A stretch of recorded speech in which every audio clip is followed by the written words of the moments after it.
Hi, welcome to our channel of IGNOU audiobooks, Indira Gandhi National Open University, School of Continuing Education, SOCE, Master's Degree Programs, Master of Science, Food Nutrition, MSCDFSM, Revised, Second Year, MFN 005 Clinical Therapeutic Nutrition, Unit-9 Nutritional Care in Weight Management, 9.1 Introduction. Weight management has assumed a lot of significance in the present scenario with increasing affluence, abundance of convenience foods, and lack of physical activity. There is nothing mysterious about what causes people to be overweight. Excess weight is the result of long-term, consistent consumption of much more calories than you are able to expend, irrespective of the etiology. The emphasis in treating obesity currently has shifted from mere weight loss to weight management, which implies that efforts should be directed towards attaining the best possible weight, desirable body weight, in relation to overall health. We have already learnt in the previous unit that obesity is one of the important factors in the causation of certain types of cancers and many other diseases like arthritis and cardiovascular disease. In this unit you will come across the significance of maintaining appropriate weight for preventing certain other types of chronic, degenerative diseases.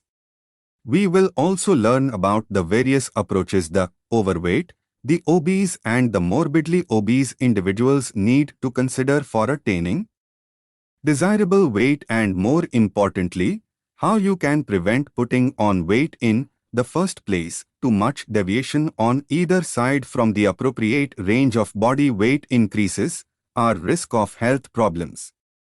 Just as overweight as the result of positive energy balance, underweight results when the energy balance is negative. Obsession with slimming, especially in the adolescent age group, may result in eating disorders like anorexia nervosa and bulimia nervosa. How to cope with problems of underweight? This is the focus of the second part of the unit, objectives. After studying this unit, you will be able to explain the importance of maintaining a desirable weight throughout the life. Enumerate the guidelines for calculating the ideal body weight and describe the causative factors, prevention and treatment of various conditions related to weight management, such as obesity, underweight. 9.2 Weight imbalance - prevalence and classification. You are aware that obesity is one of the major public health problems of the world, earlier a problem of the developed nations. It is now increasingly afflicting our country. Maintenance of a fairly constant body weight is of vital importance in increasing the life expectancy as well as quality of life of individuals and communities. It is a fact that exaggerated weight fluctuations on either side, underweight or overweight, of a desirable range of weight lead to an increase in the morbidity mortality rate prevalence. WHO 2018 estimates that about 462 million adults are underweight. At the same time, there are over 1.9 billion adults worldwide who are moderately or severely overweight. WHO states that worldwide obesity has nearly tripled since 1975 and that the growth in the number of severely overweight adults is expected to double that of underweight adults during 1995 to 2025. Now, let us have a look at the situation in developed countries. As per the report of National Health and Nutrition Examination Surveys (NHANES) conducted by the Centers for Disease Control and Prevention 2015 to 16, currently 71.6% of US adults aged 20 years and older are overweight and 39.8% are obese.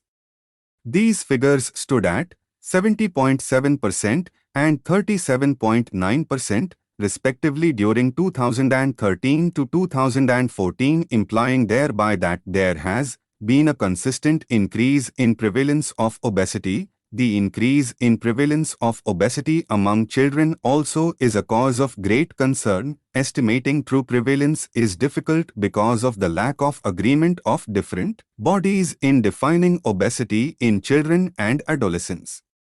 However, data from 79 developing countries and a number of industrialized countries suggests that, by WHO standards, about 41 million children under 5 years old are overweight or obese, which 52 million children are wasted. 17 million are severely wasted, 155 million are stunted worldwide. WHO, 2018, Obesity in India, the results of a recently concluded study on the prevalence of obesity in urban Delhi by the National Family Health Survey for 2015 to 16 has projected that 24.6% of the males and 33.5% of females belonging to the both urban and rural area are currently overweight, with even higher prevalence of abdominal obesity. In India, these figures are 20.6% for women and 18.9% for men. If present trends continue, the situation can get worse even within a decade, and overweight can emerge as the single most important public health problem in adults. This is despite the fact that 1/4 of our country's population still falls below the poverty line. So we have learnt that 462 million adults are underweight while 1.9 billion are overweight. During the past 10 years, there is 2.4% rise in overweight and 3.9% rise in obese Americans, while there is 2.6% rise in percentage of obese children, 5 to 14 years. Roughly 140% of Indians belonging to the both urban and rural areas are overweight. With increasing numbers every year, obesity could become a public health problem in adults. Classification: obesity is defined as a condition with accumulation of excess body fat. Do you think that a measure of how much fat a person has in its body would serve as a tool for classification of obesity? No. Because the measurement of direct body fat is difficult, so we use an indirect method, a ratio called the body mass index, BMI, also termed Quetelet's index. This ratio estimates dependence on frame size and provides the most useful method of measuring obesity in populations. BMI can be calculated from the following equation: BMI is equal to weight, kg, upon height, m square, where kg is equal to kilogram, m is equal to meter. By this method, various grades of obesity, normal and underweight, can be known. Our BMI value near 18.5 to 24.9 is the ideal value for us to remain healthy and enjoy a quality life.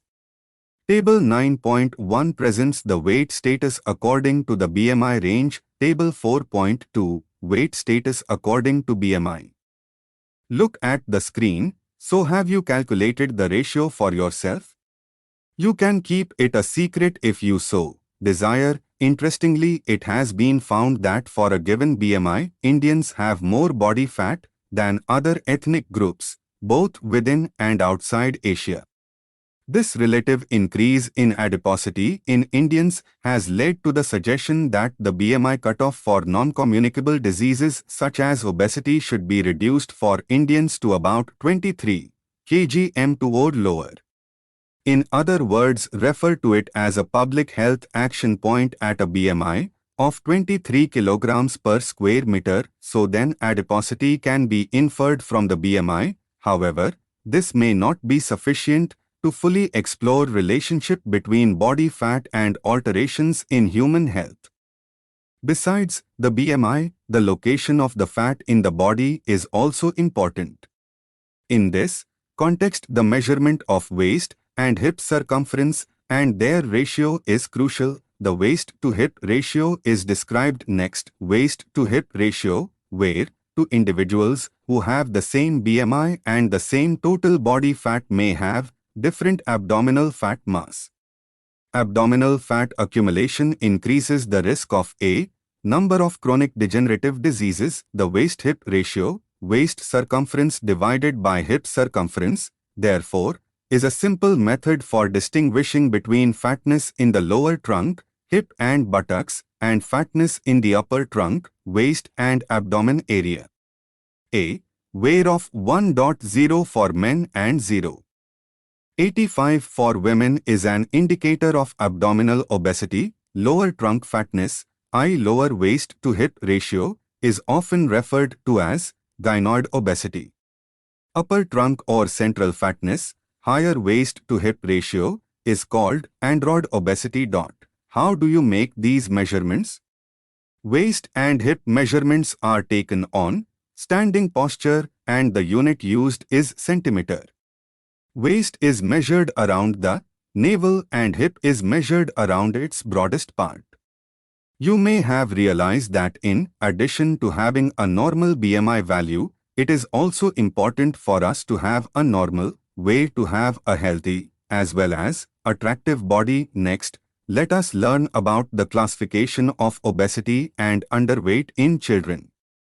Collaboration with the National Center for Chronic Diseases Prevention and Health Promotion in the year 2000, which may be applied to affluent Indian children also. Now that we are clear about how to classify obesity and underweight, we will further look at the guidelines for calculating the ideal body weight. 9.3 Guidelines for calculating ideal body weight, IBW. What is the ideal body weight for me?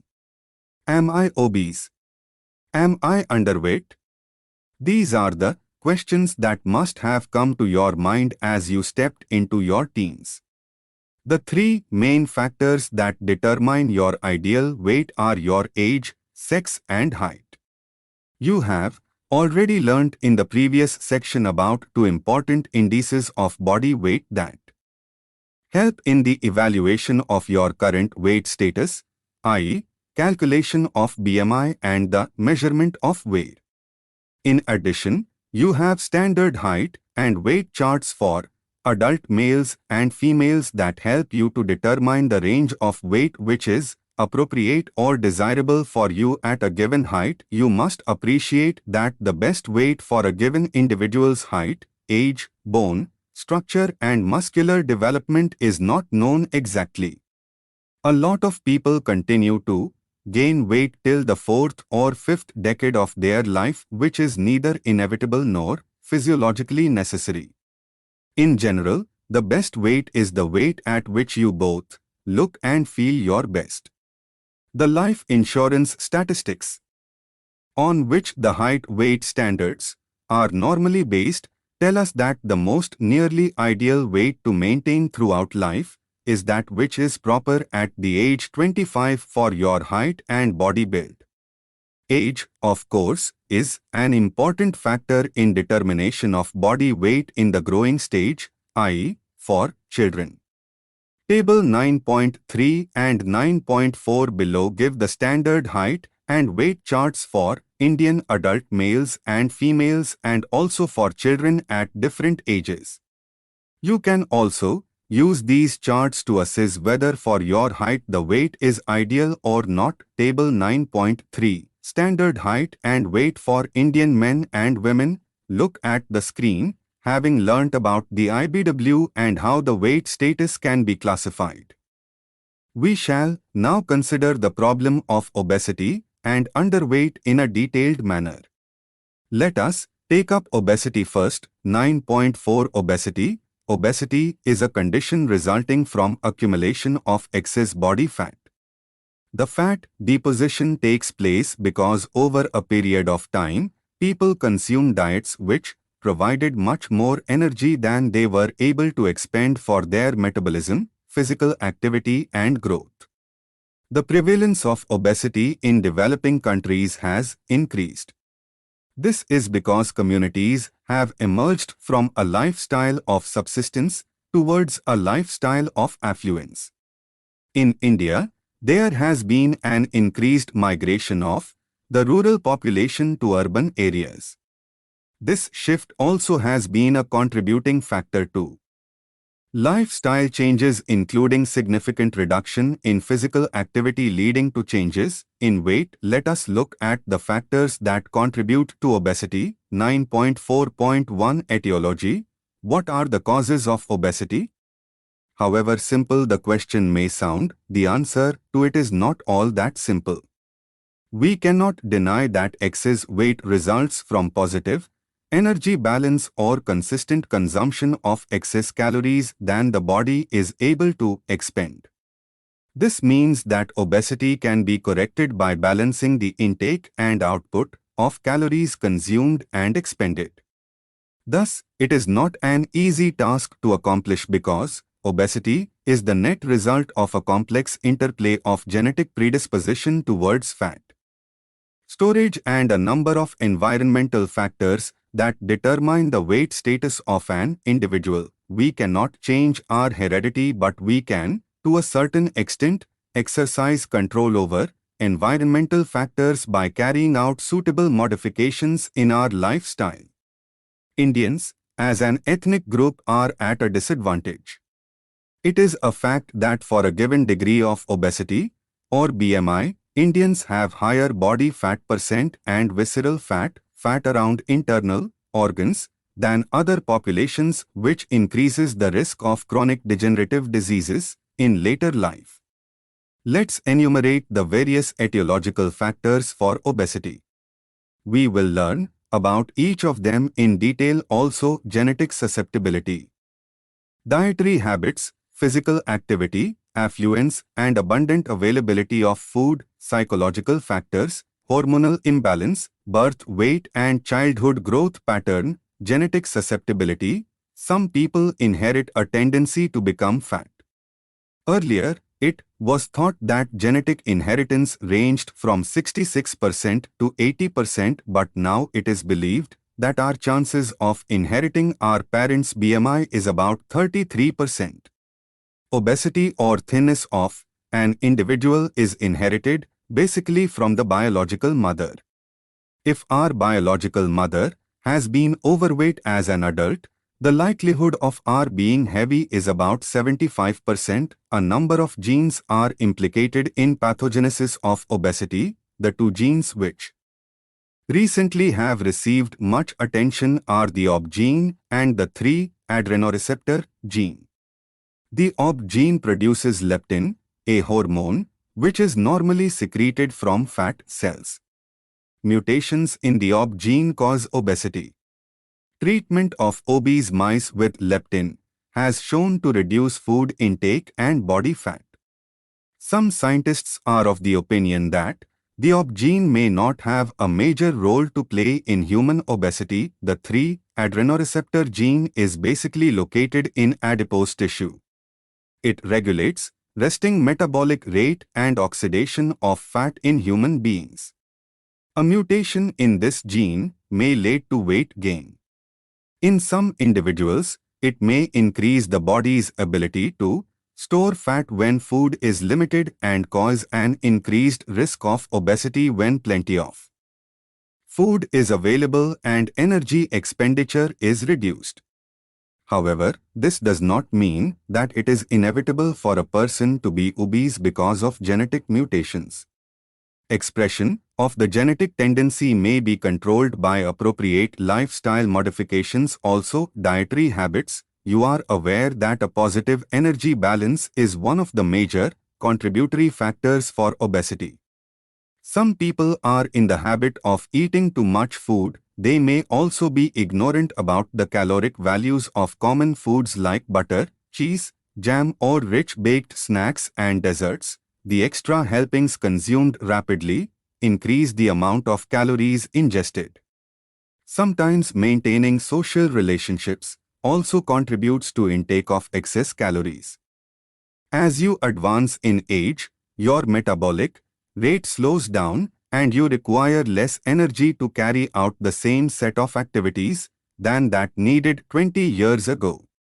On the same diet and eating habits, you will definitely put on weight. It is believed that women are more likely to be obese in the age group 40 to 60 years across all geographical regions. Besides the diet per se, there are certain eating habits which may lead people to obesity. Example, those who eat food at a very fast rate tend to chew food less and land up eating more food. Similarly, nibbling between meals may contribute significantly extra calories to the total intake than is normally realized. Also, those who tend to eat whenever food of their liking is available, or those who just follow meal times even if they are not hungry, tend to put on weight. Mothers generally eat leftovers of children because they want to avoid wastage of food, adding on more calories to their own calorie intake. Physical activity, sedentary lifestyle with lack of an exercise schedule tends to make one obese. As we approach middle age, our physical activity generally decreases without a corresponding decrease in food consumption, leading to obesity. Activity may be decreased because of a debilitating illness like arthritis or cardiac disease, a change of occupation, or simply because of the fact that period of quiet rest and relaxation have increased, may lead to decreased activity. In addition, when we are more active, the body prefers to metabolize fat as an energy source, leading to a decrease in the adipose tissue affluence and abundant availability of food. With increasing affluence, increase in purchasing power and abundance of food, people tend to eat more. Intake is more when people are offered a variety of foods than when a single food is available. Eating out has become fashionable, leading to an increased consumption of junk food, which is rich in calories and short on essential nutrients. The ready availability of and preference for high-fat and/or fast foods also contributes to obesity. Psychological factors, lonely, bored and depressed individuals may find solace in eating. When there is nothing else to do, eating provides diversion, resulting in increased consumption of calories. Hormonal imbalance, certain diseases associated with secretion of hormones, example, hypothyroidism, hypogonadism and Cushing's syndrome, exhibit obesity as one of the characteristic features. A large number of persons who are unsuccessful in reducing their weight tend to cite hormonal imbalance as causative factor for their obesity, but the fact is that only a very small percentage actually suffers from it. Diagnostic tests are available which help in finding out if a person is actually suffering from hormonal imbalance. Birth weight and childhood growth pattern. It has been shown that slow growth of the fetus in utero and during infancy is followed by accelerated weight gain in childhood. This combination of small size at birth and accelerated childhood weight gain has been found to be associated with exaggeration of adiposity as well as insulin resistance in later life. So can we say that small size at birth and accelerated childhood weight gain is a predictor of later obesity? Yes, we can, having looked at the etiological factors. Next, let us understand the concept of energy balance. 9.4.2 Energy balance. Obesity is a state of positive energy balance created by consumption of calories in amount excessive to the total energy expenditure, T, by the body. T comprises the following: A. Resting energy expenditure, REE, 60 to 75% of T. B. Thermic energy of food, TEF, 10% of T. C. Energy expended on physical activity, EPA, 15 to 30% of T. REE is the energy required to sustain normal body functions like circulation, respiration, pumping of ions across membranes, synthesis of various compounds, maintenance of body temperature, etc. The extent of this expenditure depends upon body size and composition. TEF is the energy expended to digest, absorb and metabolize food, including synthesis and storage of various nutrients. EPA is the most variable component of total energy expenditure and includes energy expended in voluntary exercises like in walking, cycling, swimming etc. as also that expended involuntarily, example, in shivering and fidgeting. The sum total of RE, TEF, and EPA gives us the value for total energy expenditure, T. Total energy is equal to resting energy, thermic energy, energy expended in expenditure of food, physical activity, T, is equal to RE, TEF, EPA. You are aware that the total energy derived from the food that we consume can be calculated from the energy provided by protein, fat and carbohydrates present in the food. Energy provided by 1 gram of protein is equal to 4 calories, 1 gram of fat is equal to 9 calories and 1 grams of carbohydrate is equal to 4 calories. Weight status is maintained when the total energy derived from food intake equals the total energy expended by the body. We tend to lose weight when less energy is derived from food than is expended. Let us see what happens when an individual is consuming daily, say, 100 kcal over and above the amount he is able to expend. Extra calories ingested day is equal to 100 kcal. Extra calories ingested month is equal to 3000 kcal. Now 1 kilogram adipose tissue represents is equal to 7700 kcal. 1 gram adipose tissue is equal to 7.7 kcal. Weight gain month is equal to 7700 is equal to 0.38 kilograms approximately. Weight gain year is equal to 4.56 kilograms. You will appreciate that if this continues for a period of, say, 5 years, theoretically, even before the person realizes he is transformed into a grossly obese individual. It is hard to believe that as little as 1 extra chapati or 2 teaspoons of butter every day will result in about 20 kilograms weight gain over a period of 5 years. Even though in effect, weight is not deposited in as direct proportion as this. Let us see why. With the increase in energy intake, energy output is affected in a number of ways. Firstly, as the quantity of food ingested is increased, thermogenic effect of food would also increase, amounting to about 10% of the excess intake. Secondly, the energy stored would increase both the fat and the fat-free mass, resulting in an increase in metabolic rate. This adaptation of metabolic rate, which tends to oppose fluctuation in weight, does not permit weight gain in direct proportion to increase in caloric intake. The thermodynamics of weight loss is a bit less complicated. As opposed to the great metabolic cost involved in storage of excess dietary calories as fat, protein or glycogen, hardly any metabolic cost is involved in mobilization of these stores. Plateau effect. You must have noticed that when people start following weight-reducing diets, they lose weight rapidly in the beginning, then a little slowly, and finally a plateau is reached when they no longer lose weight. Initially, glycogen stores, sugar stored in liver, are mobilized, which is accompanied by a corresponding loss of water. Then, as weight is lost, it results in loss of extra muscle, which was developed to support the extra adipose tissue.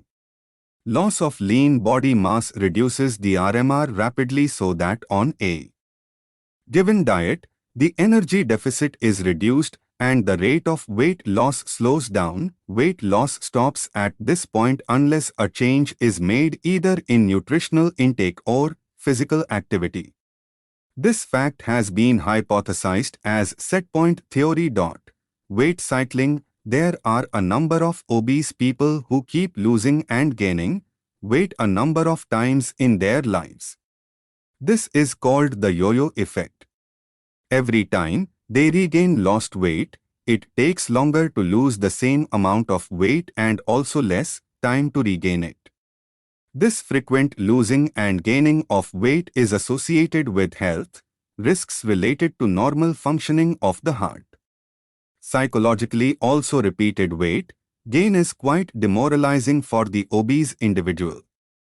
Withstanding any amount of intentional weight loss results in significant reduction in all-cause, cardiovascular and cancer mortality adipose tissue. At this point, it will not be irrelevant to consider how exactly does an increase in the fat depot take place. For understanding obesity better, it is important for you to know that fat is stored as triglyceride in fat depots made up of adipose tissue.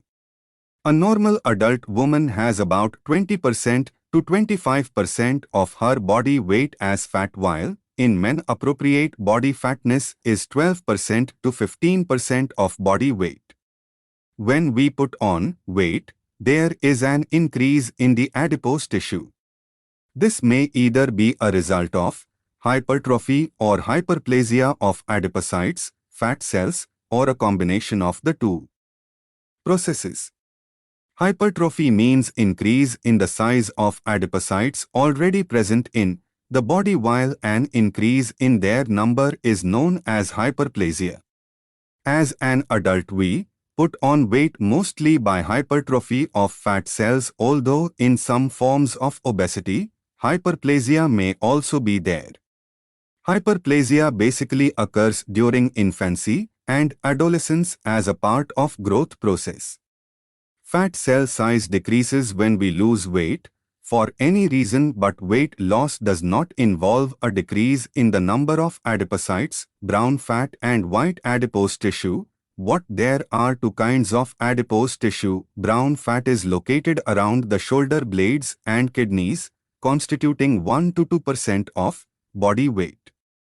It is highly vascular, which is the reason for its brown color. It is capable of producing a large amount of heat for cold adaptation by burning of excess energy. It is a site for conversion of thyroid hormone, thyroxine, to its biologically active form. White adipose tissue acts as a cushion to protect abdominal organs and is the fat that accumulates under the skin. Earlier, it was thought that what is passive and acts only as a fat storage depot. What, in fact, is a smart tissue and has a number of functions to perform. It has now been realized that what is an endocrine organ, which besides some other factors, secretes a hormone leptin. Leptin seems to have a role to play in reducing appetite or increasing satiety and also in regulation of the energy balance. A deficiency of leptin, therefore, is conducive to obesity. Adipocytes in what also have a number of hormone receptors on their cell surfaces.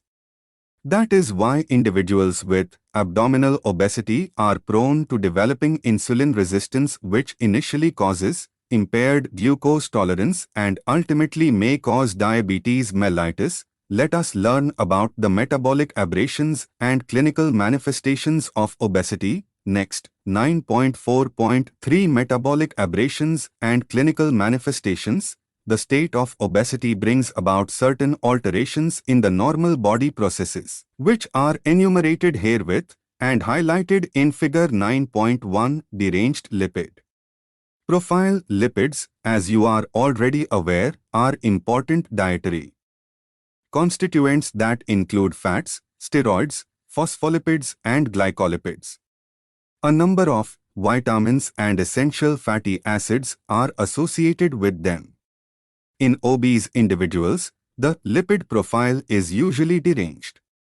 The triglyceride values are generally high and HDL cholesterol is low. Both triglycerides and HDL cholesterol are synthesized from products of digestion of dietary fats. With weight reduction, both these levels come back to normal. Insulin resistance. Insulin resistance is a condition in which your body cells cannot utilize insulin efficiently, although sufficient amounts are secreted by the pancreas. Obesity is a contributing factor towards insulin resistance. Because sufficient insulin is being produced but the body cells are not able to use it, the blood insulin levels become high, hyperinsulinemia. This affects the utilization of glucose leading to high fasting blood sugar levels and abnormal glucose tolerance.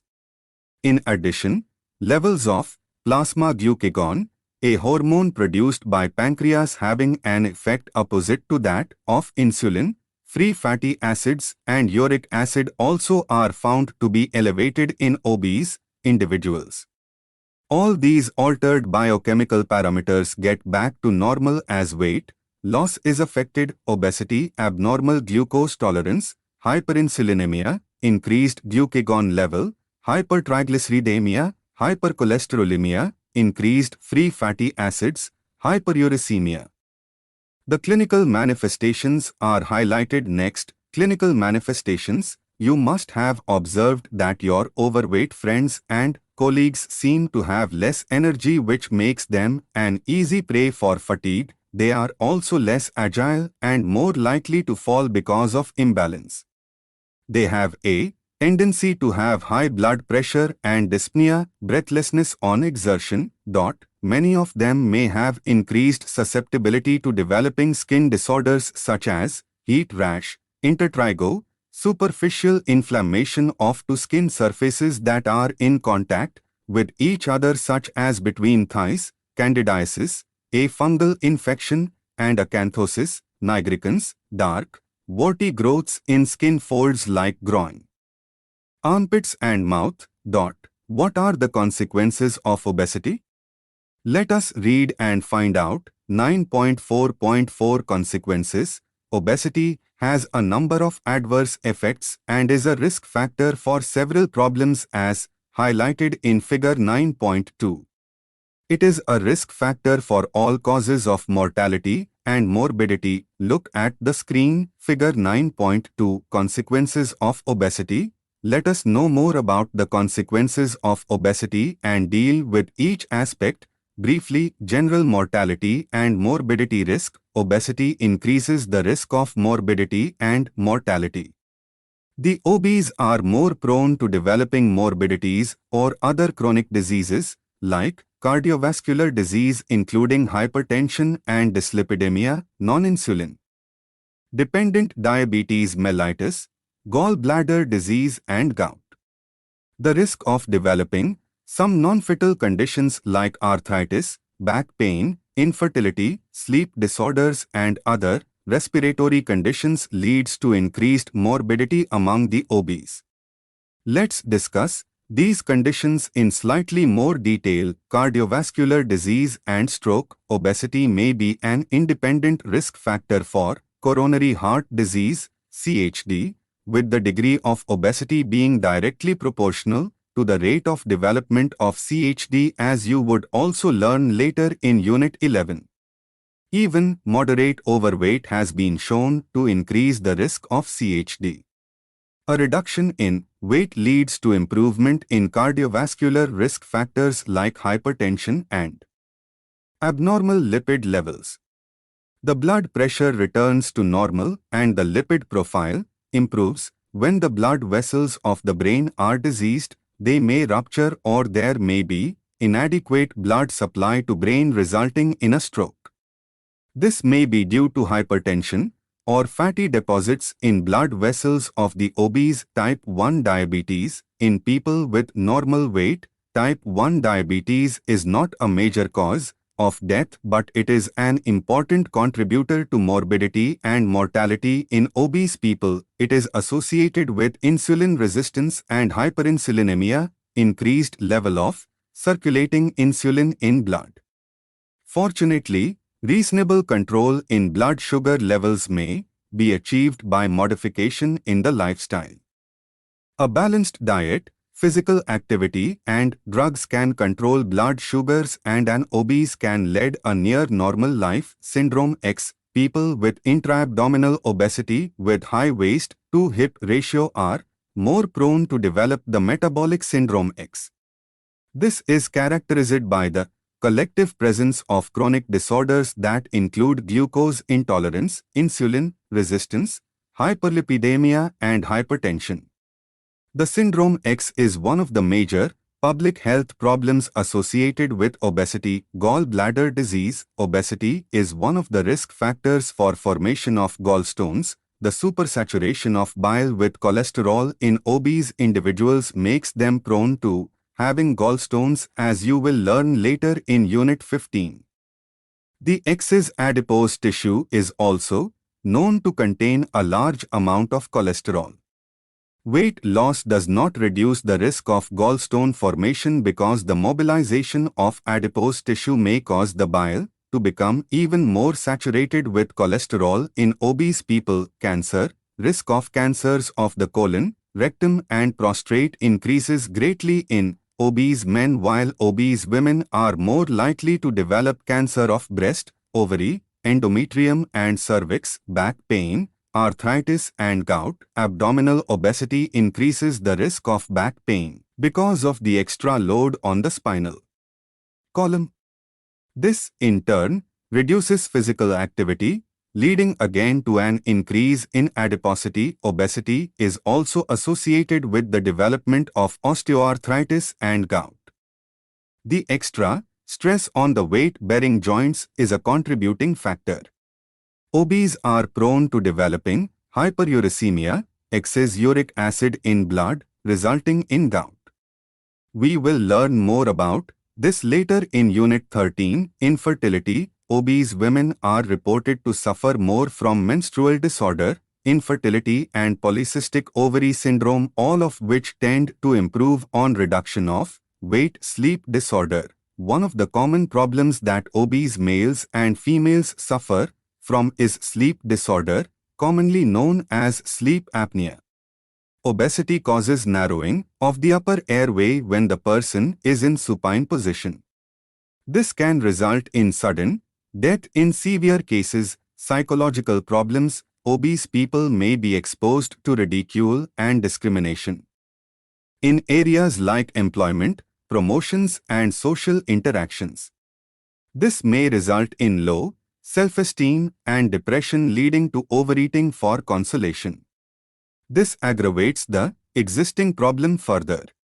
Although it is increasingly being understood that obesity is a complex interaction of metabolic, physiological, and genetic factors, obese people are still viewed as being weak-willed and self-indulgent. After a detailed study of various factors related to obesity, let us now move on to the management and prevention of this multidimensional public health problem. In the forthcoming section, we shall discuss the strategies for achieving a negative energy balance, as well as the steps that must be considered for prevention of obesity. 9.5 Management of obesity. Management of obesity should be taken up with a clear understanding of the harsh realities of the problem and its outcome. It may be a frustrating experience for the physician and the nutritionist because of the frequent failures encountered during the treatment. You have already read about multiple etiological factors causing the chronic condition, the cause of which is difficult to pinpoint. This makes the treatment even more difficult. The lost weight is frequently regained by the obese, which may be demoralizing for continuing the necessary changes in the diet and physical activity. Goals of treatment. As said in the beginning, the goal of treatment of obesity today has shifted from mere weight loss to weight management. Each weight loss program has to have its separate set of goals, keeping in view the overall health of the individual. A loss of as little as 5 to 10% of the original body weight by the obese results in significant improvement of health and helps in reducing the severity of the comorbidities or the risk factors associated with obesity. Studies have shown that even with a 5 to 10% weight reduction, an obese has better glycemic control and lowered blood pressure and serum cholesterol levels. Hence, it may not be realistic for the obese to always have singular focus of coming down to the desirable weight. Obsession with desirable weight may actually be inappropriate in some cases under certain circumstances. So let us see what is the best approach to manage obesity. 9.5.1 Dietary and Lifestyle Modifications. The management of obesity basically comprises the following three-pronged approach: A. Dietary modifications, B. Physical activity, C. Behavior and lifestyle modifications. Some cases where obesity is accompanied by certain comorbidities at higher BMI values, the use of drugs and/or surgery may need to be considered.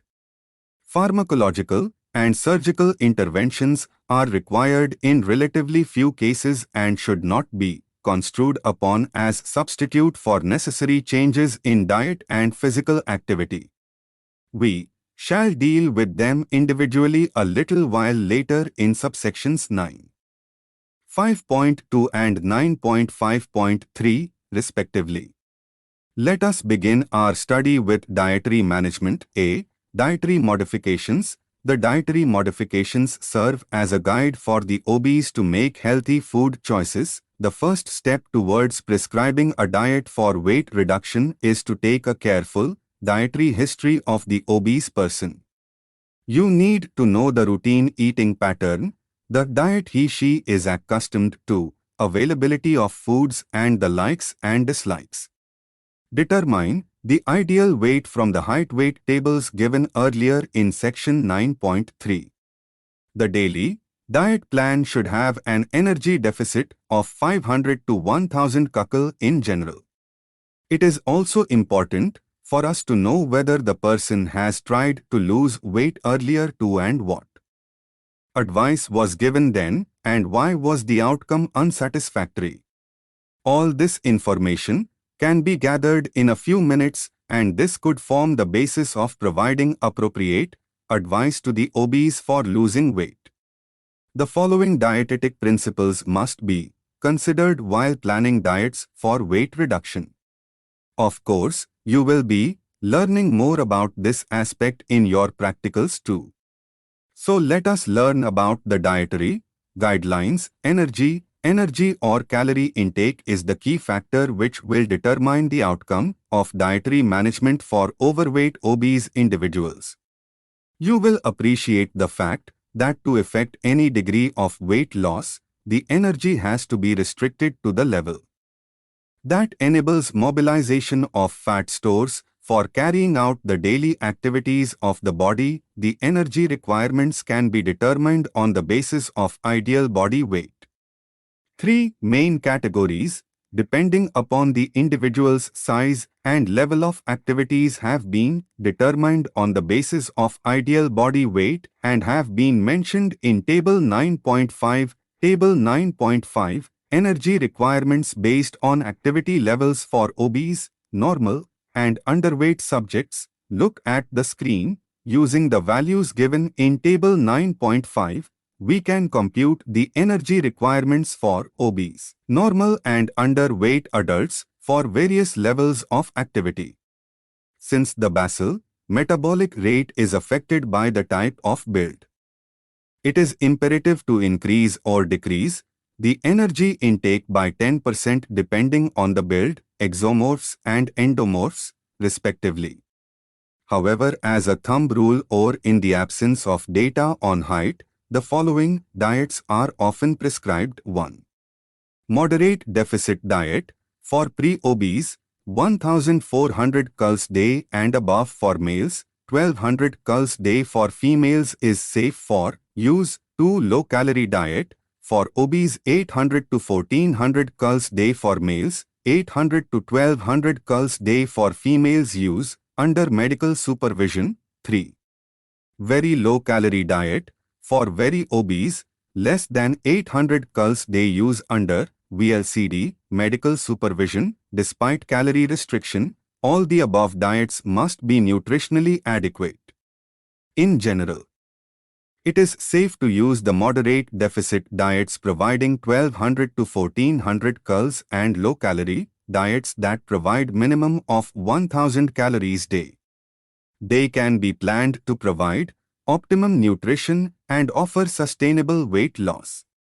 The VLCDs providing 400 to 800 Culls Day on the other hand promote rapid weight reduction but must be followed under close supervision of physician and dietitian, and that too for a limited period of 12 to 16 weeks to minimize the risk of body protein losses and cardiac problems.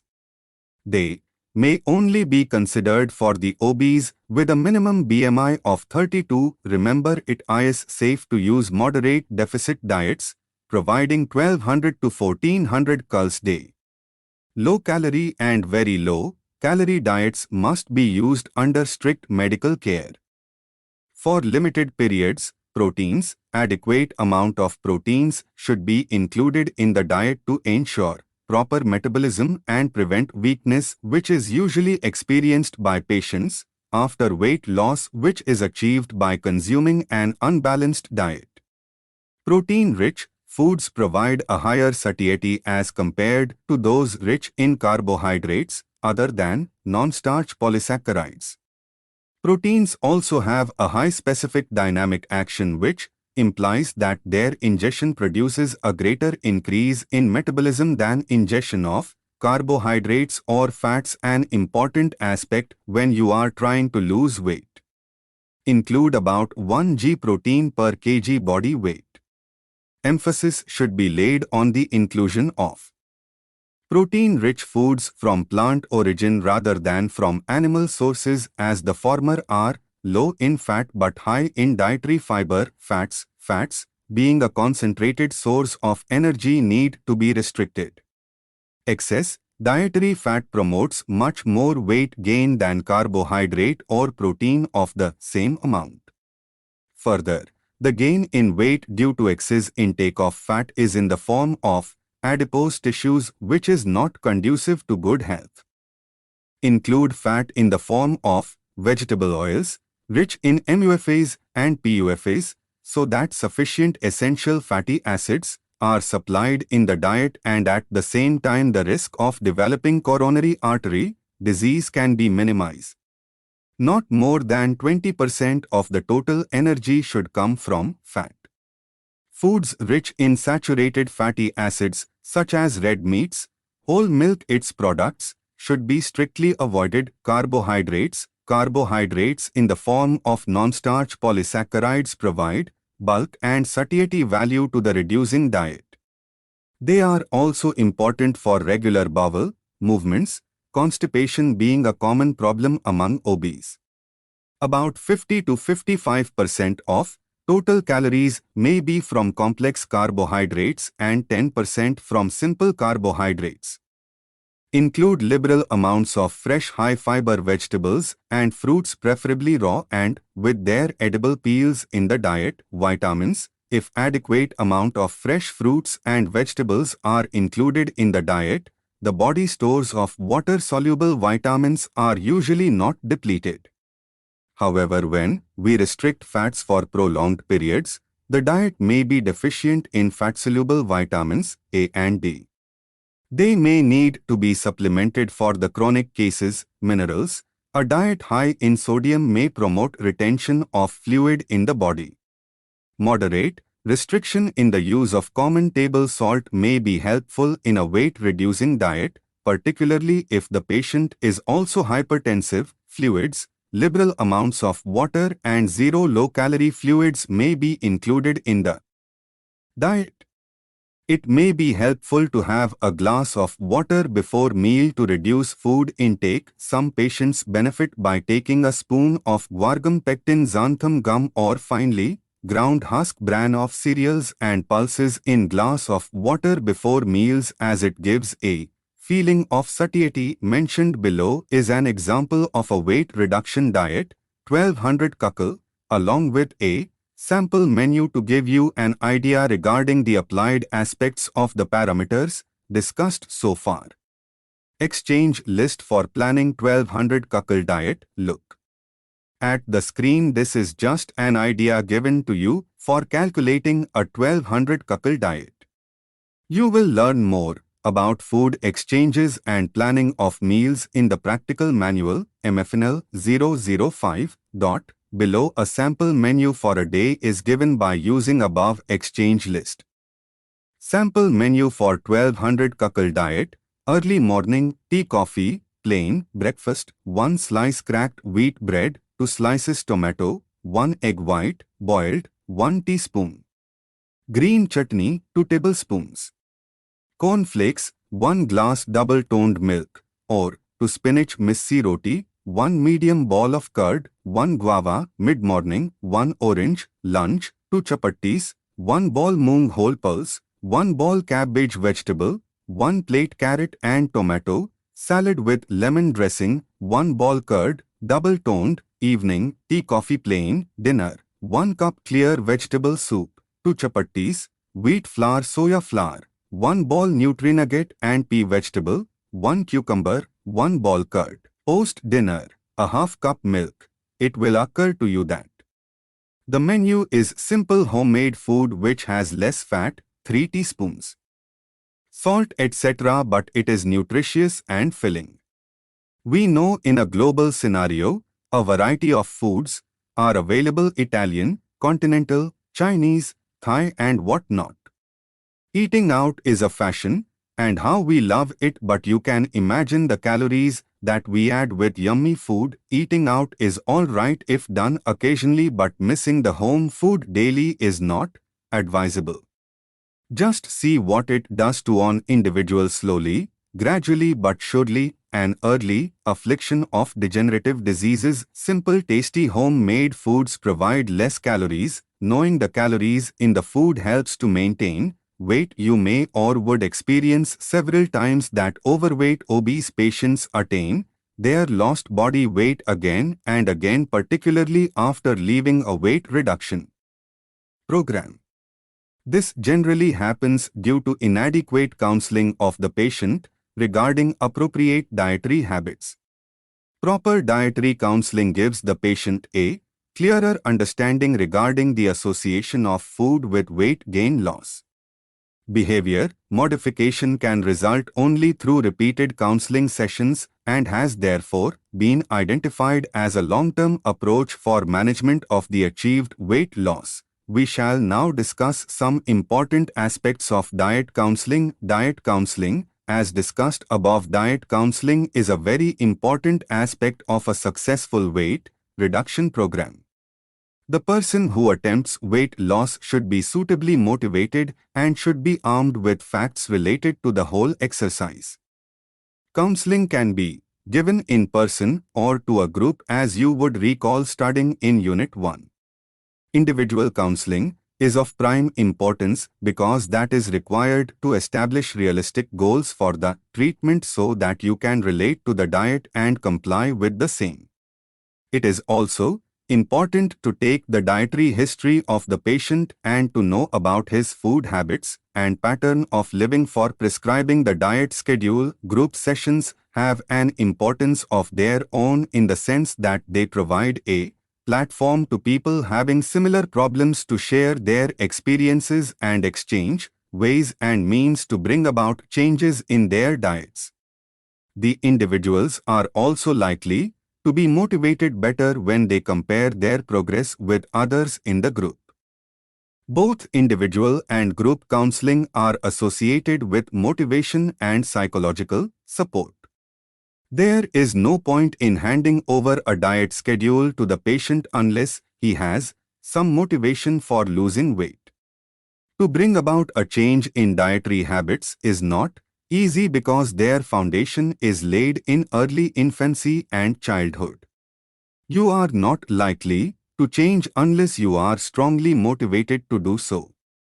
Improvement or maintenance of health is a very strong factor which the physician or dietitian can use for motivating the patient to bring about the necessary changes.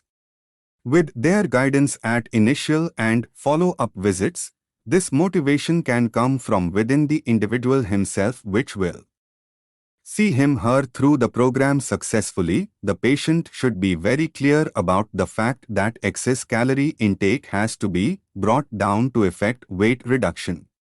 He/she also needs to understand the reasons of overeating and how to control the factors leading to the same. The counseling sessions help in increasing knowledge regarding food facts. The obese may feel disheartened after a few weeks when they realize that the rate of weight loss has decreased. The individual must understand that there is a reduction in metabolic rate after some weight is lost. Despite careful adherence to the prescribed schedule, the rate of weight loss will decrease. For weight loss to progress further, calorie restriction or increase in activity will be required. The latter is a better alternative. Knowledge about calorie values of foods is another area which requires emphasis. Food exchange lists, which group different food items having approximately the same calorie values, are helpful in this regard. The individuals should know about portion control to enable them to stick to the prescribed diet. Many foods have low calories, but when eaten in large portions contribute substantial calories in the diet. So how much should the patient eat is also important. You will learn more about food exchanges in the practical MFN 005.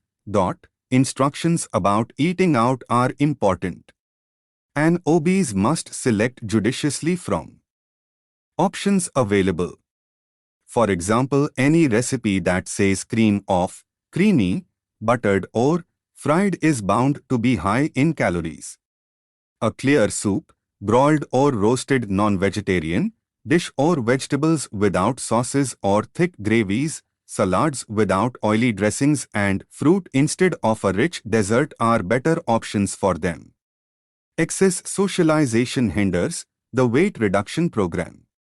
Eating light meals at home may be a good idea so that the obese could minimize on extra calories. B. Physical activity. You are already aware that exercise plays an important role in initiating and sustaining weight loss along with dietary and lifestyle modifications. Exercise promotes a sense of well-being and increases bone density, as well as cardiovascular strength. It helps in increasing the lean body mass in proportion to fat. Exercise burns glycogen stores, paving the way for fat to be used as fuel. What is the effect of physical activity on health? The Surgeon General's report, 1996, summarized the effects of physical activity on health as follows. Overall mortality. Higher levels of regular activity are associated with lower mortality rates among adults, and even moderate activity on a regular basis results in lower mortality rates than those who are least active. The risk of several degenerative diseases is also reduced. How much physical activity is enough? Although it is difficult to prescribe an optimum amount of physical activity, it is important to note that any exercise program has to be consistent for affecting some degree of weight loss. It is recommended that 30 minutes or more of moderate intensity physical activity, even if accumulated in intermittent short spells at least 5 days a week, preferably every day, should form a daily routine of all adults. A single 30-minute stretch may have the first 5 minutes for warming up, 20 minutes of moderate intensity exercise and 5 minutes of cooling down to prevent muscle injury. In any exercise program, intensity should be increased only gradually with professional advice, especially for those who are above 40 years of age or have any health problems. In general, it helps to take stairs instead of lift, to take the glass of water yourself instead of asking somebody, walking to short distances instead of taking the car, and in general being a little more active than before. The exercise selected by an individual should be pleasant, enjoyable, affordable, and easy to do. Practically speaking, the benefits of exercise besides its role in weight management can be summed up as follows. Exercise reduces blood pressure, helps lessen angina pains, decreases body fats, increases HDL cholesterol, makes the heart stronger and more efficient, help in increasing bone density, reduces risk of cancers, increases longevity, offsets the immunity slump that accompanies aging, Daily 30 minutes or more of moderate exercise is best for maintaining ideal weight, healthy feeling, longevity, and good immunity. C. Behavior and lifestyle modifications. Behavior and lifestyle modifications are an integral part of the weight reduction plan. They are based on analysis of behavior associated with appropriate as well as inappropriate thinking and eating habits. The obese tend to overeat in certain situations, which if controlled may help towards keeping the weight in check. Keeping a food diary, the act itself is associated with weight loss. This means that if an individual pays attention to when and what he/she eats, they tend to eat less. It should not be inferred from here that behavior therapy avoids the need for restricting energy intake that still remains the mainstay of the treatment. The individual must learn to correct the negative thoughts that accompany a dietary lapse. Example, instead of thinking that I have wasted all my efforts, I ate a piece of cake today, they should think one slice of cake is not going to increase my weight.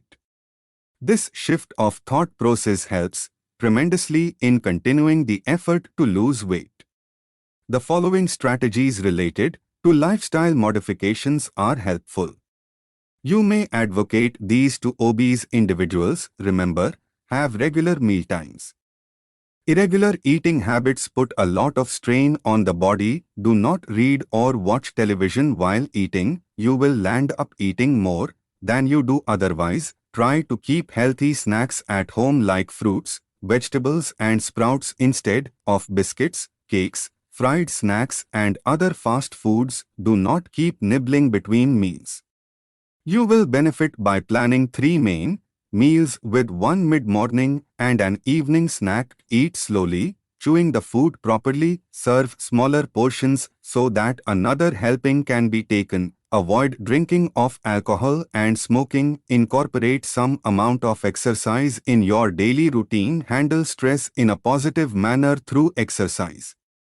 Yoga and meditation. Having looked at the dietary management, physical activity and lifestyle modification, next, let us briefly review the pharmaceutical and surgical management of obesity. 9.5.2 Pharmaceutical management. A person with BMI 30 and above may require pharmaceutical management in addition to dietary and lifestyle modifications. It may also need to be considered when the obese person has associated problems such as impaired glucose tolerance, dyslipidemia, and hypertension. Complications like severe osteoarthritis, obstructive sleep dyspnea, etc. may also necessitate use of drugs.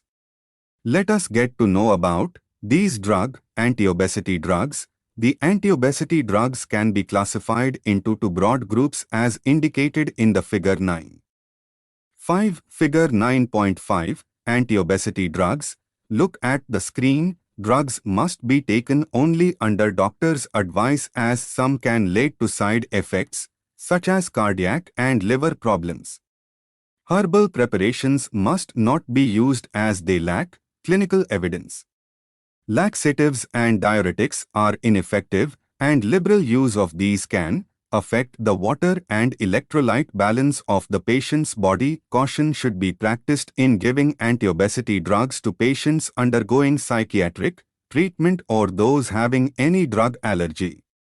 Their use is contraindicated for children and pregnant and lactating women. 9.5.3 Surgical management. Surgical procedures are generally restricted for the morbidly obese persons. If an individual has a BMI of 40 or higher, or a BMI of 35 or higher with associated comorbidities, he/she may benefit by one of the surgical procedures. This specialized area is known as bariatric surgery and includes the following procedures: A. Gastric restrictive surgery. B. Jejunal bypass. C. Jaw wiring. D. Liposuction. Post-operative evaluation by the team of surgeons, dietitian and psychologist at regular intervals throughout life is of prime importance. Let us review the procedures. Gastric bypass surgery is the current gold standard for bariatric surgical procedures. It involves use of a stapling device to create a tiny stomach pouch by partitioning the stomach near its upper end to reduce the capacity of the stomach.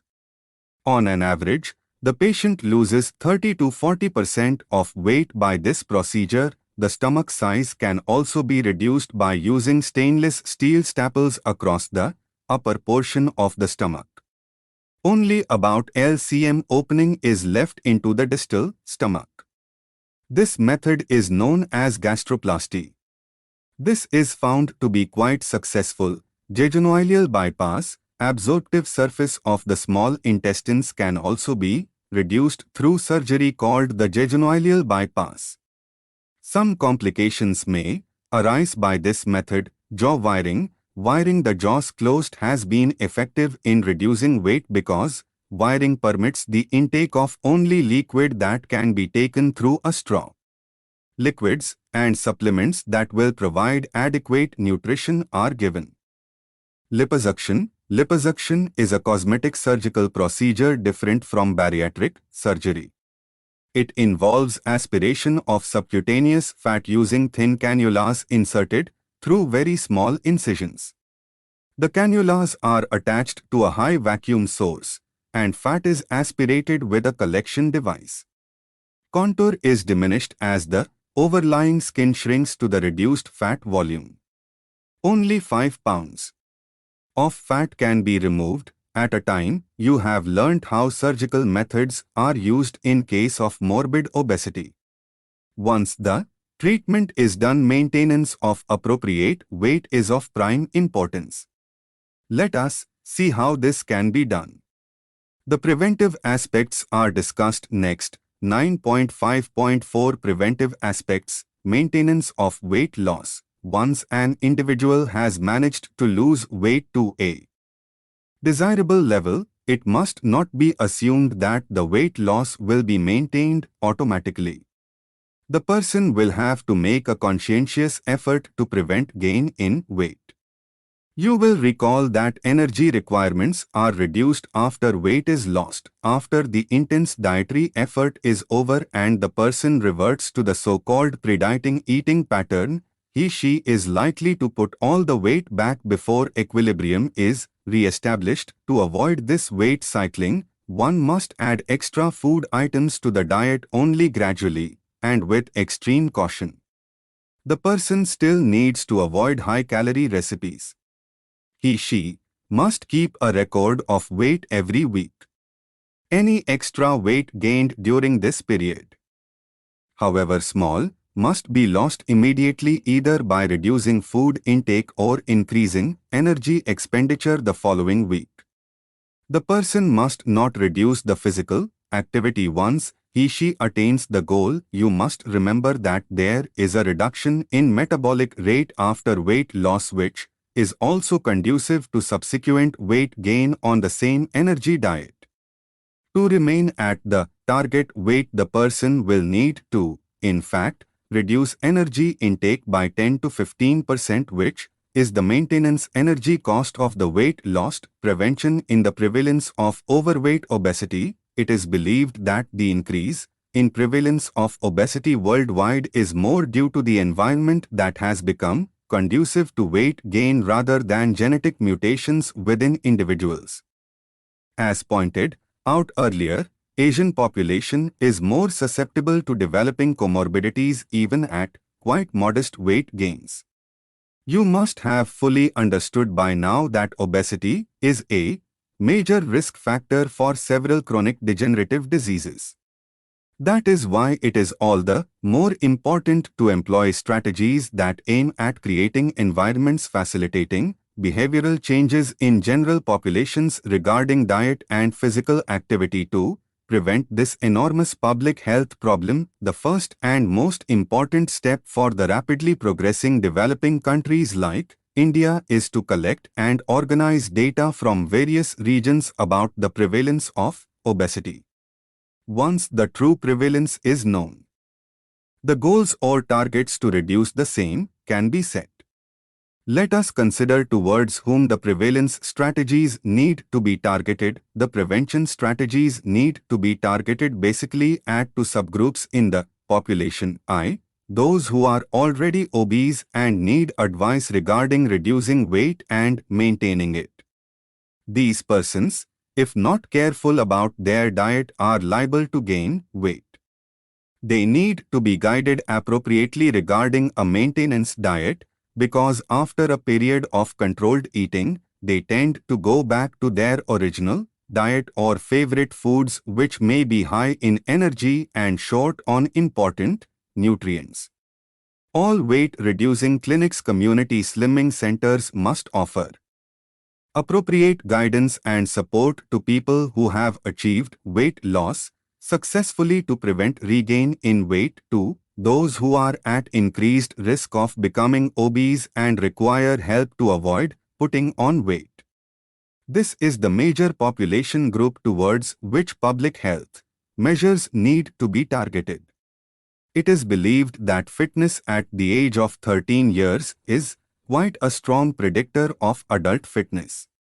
Children between the age of 7 and 12 years of age, therefore, may be a very important group that falls into this category. In addition, it is important to develop strategies to prevent the population in general from becoming obese. The major approaches of any public health strategy to reduce obesity shall be: firstly, to reduce calorie intake from fat, and secondly, to increase the level of physical activity. How to reduce calorie intake from fat? Efforts should be made to increase the nutrition knowledge of the general public. Through mass media, the foods with lower fat content should be made easily available and popularized. People should be motivated to make healthier food choices, especially when eating out. Sincere efforts should be made by health professionals. Systems to promote dietary changes. How to increase the levels of physical activity? The benefits of physical fitness should be spread among the public through mass media. Physical activity should be encouraged in educational and other institutions. Opportunities for physical activity should be provided at workplaces and industry. Public facilities for physical activity and exercise should be increased. National approach. An example: a number of countries have adopted a national approach to deal with the prevention of obesity and other non-communicable diseases. At a symposium on obesity at the IGNOU Congress of Nutrition in 2003, Mabel Dorenberg of National University of Singapore discussed the health promotion strategies to reduce obesity in her small and highly urbanized country, Singapore. Singapore had initiated national healthy lifestyle programs and school health promotion programs 20 years ago to promote healthy eating and active lifestyles with a view to reduce the risk factors associated with lifestyle-related non-communicable diseases. Strong governmental support as well as consistent effort by the organizers has resulted in reducing obesity rates today, particularly among children. Adults have also been highly motivated to engage in physical activity. The government has developed a number of parks and swimming pools at short distances near residential areas to facilitate participation in aerobic exercises and games. Schools, besides classroom teaching, have special emphasis on sports and outdoor exercises. Evaluation of these programs to reduce obesity is regularly being carried out in order that they may be improved upon and may become more effective. Special emphasis is also given to health promotion research and evaluation. The country has been successful in setting an example which other nations must try to emulate. 9.6 Underweight. Just as overweight is the result of a positive energy balance irrespective of the etiology, underweight results when the energy balance is negative. Failure to consume sufficient calories to meet the energy requirement of the body for whatever reasons is responsible for not maintaining optimum weight. You have learned that too much deviation on either side from the appropriate body weight increases the risk of health problems.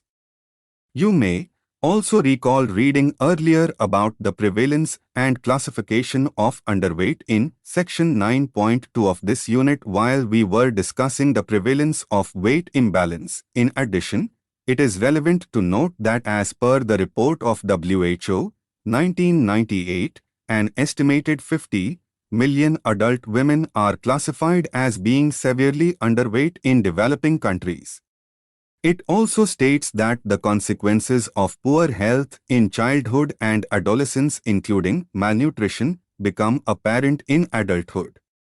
Particularly during the childbearing years, at the 9 Asian Congress of Nutrition, 2003, Z.A. Bhutta, Pakistan reported that adult women who suffer from malnutrition had a much higher risk of giving birth to low birth weight (LBW) infants. LBW infants are at a higher risk of mortality. Those who survive are poorly breastfed and weaned, resulting in stunted, malnourished children. Additionally, LBW females developed into malnourished mothers who in turn gave birth to LBW infants. He stressed that this cycle could only be broken by optimizing nutrition throughout the life cycle. So then the adverse consequences of underweight are obvious. But what is the cause for this condition? Let us read the next section and find out. 9.6.1 Etiology. There are a number of factors causing underweight. These are poor selection of food, physical activity, mother's health status, pathological condition, genetic predisposition.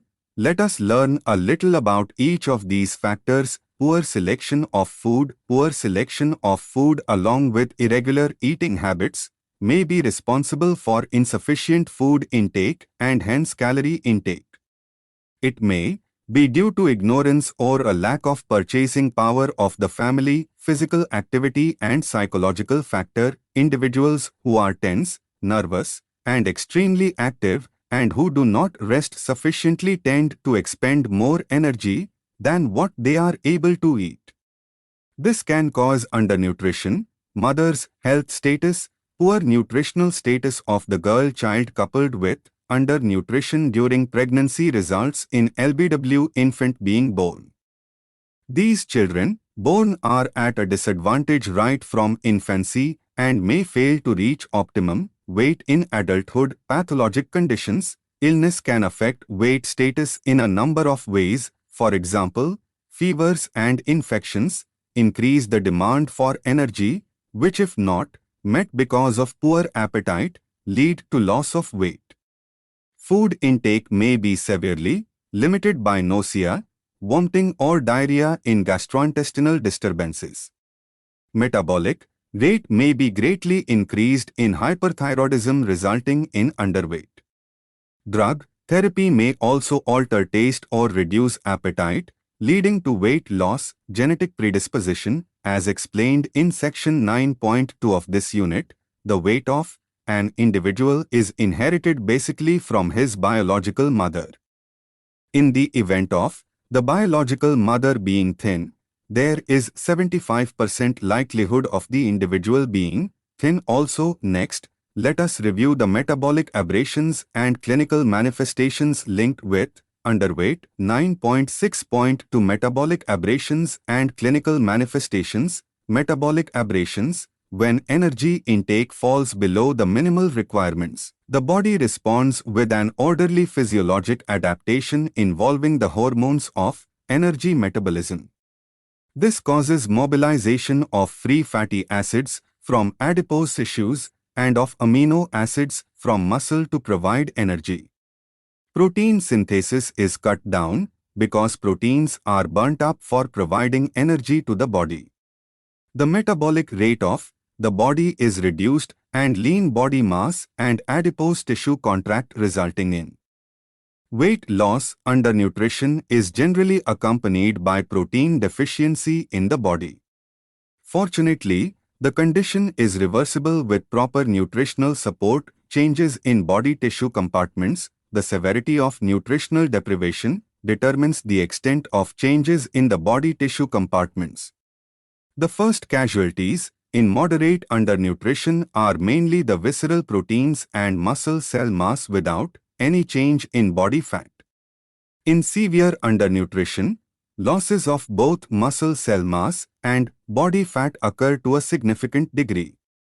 Anthropometric measures and laboratory determination of protein status can predict the extent of changes in the body tissue compartments. A number of micronutrient deficiencies may occur in individuals who are underweight because of the less quantity of food ingested.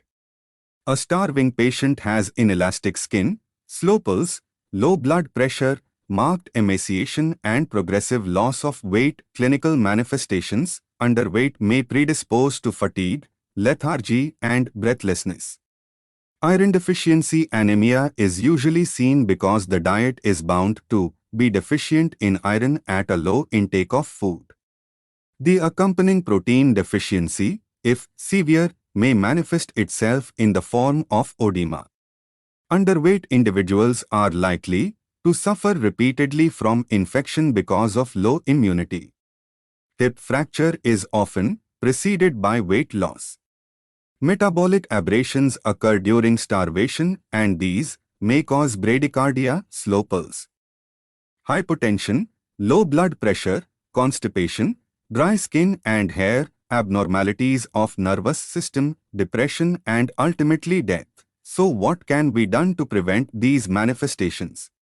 The dietary management is highlighted next. 9.6.3 Dietary management. We just read about the etiological factors that may lead to undernutrition and weight loss. Whatever may be the cause, all underweight individuals are usually in a negative energy balance and have depleted reserves of most nutrients.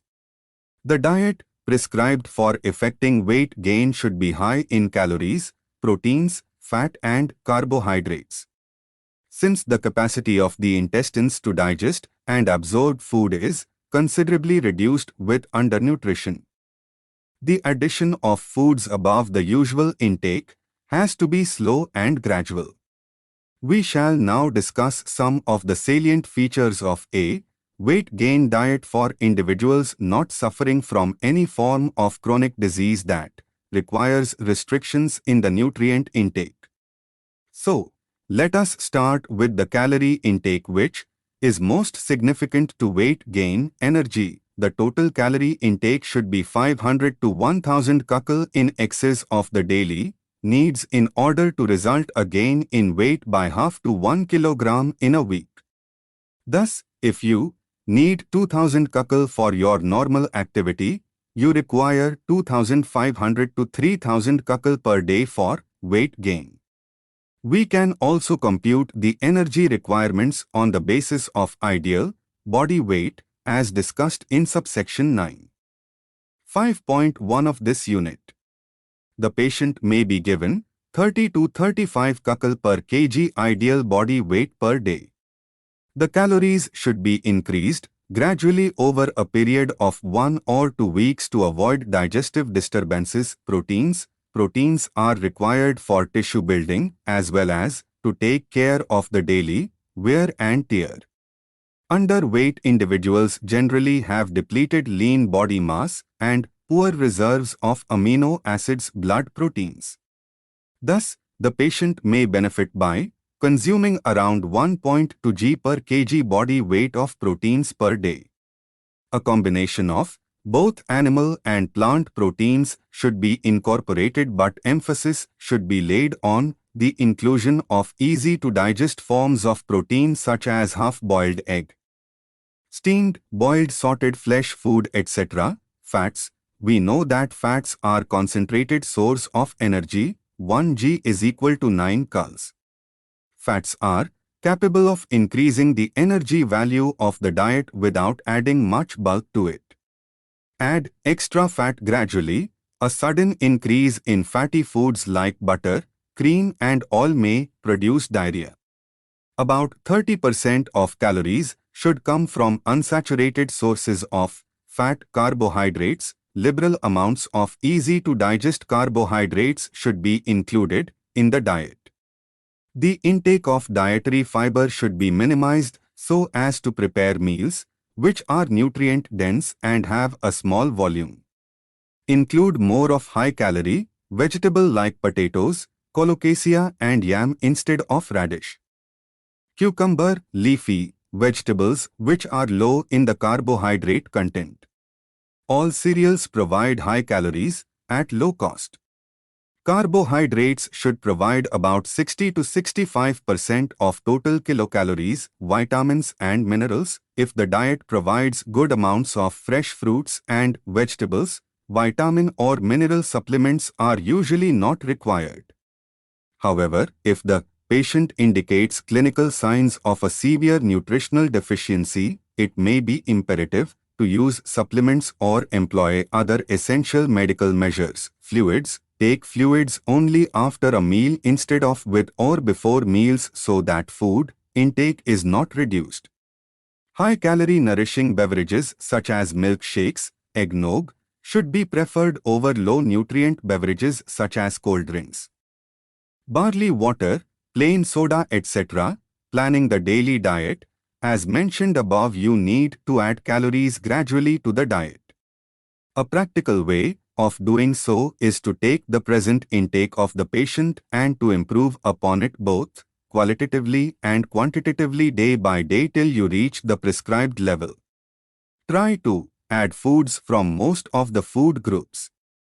You can add 500 kcal to the diet by including any of the following combinations: whole milk 1 glass, 250 milliliters, boiled egg 1, bread 1 slice, banana 1, or chapatis 2, dal 1 ball, 30 g raw cottage cheese 40 g, sapota 1, or fried rice 1 ball, 30 g raw curd, whole milk 1 ball, 100 g, ice cream with fruits 1 cup.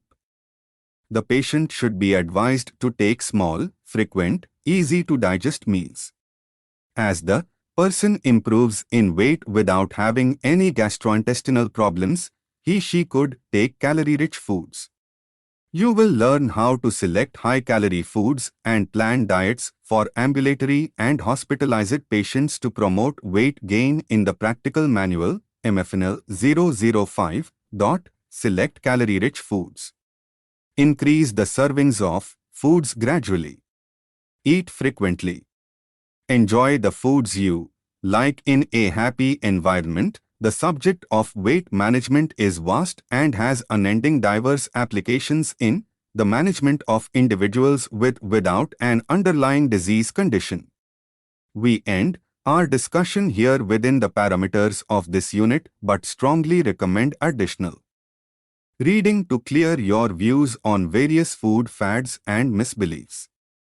Let us now attempt the questions mentioned in Check Your Progress Exercise 4 to recapitulate the contents of this section. 9.7 Summary. It must have been an interesting unit to read because we all are interested in maintaining an ideal body weight and also because this topic has a wide applied aspect.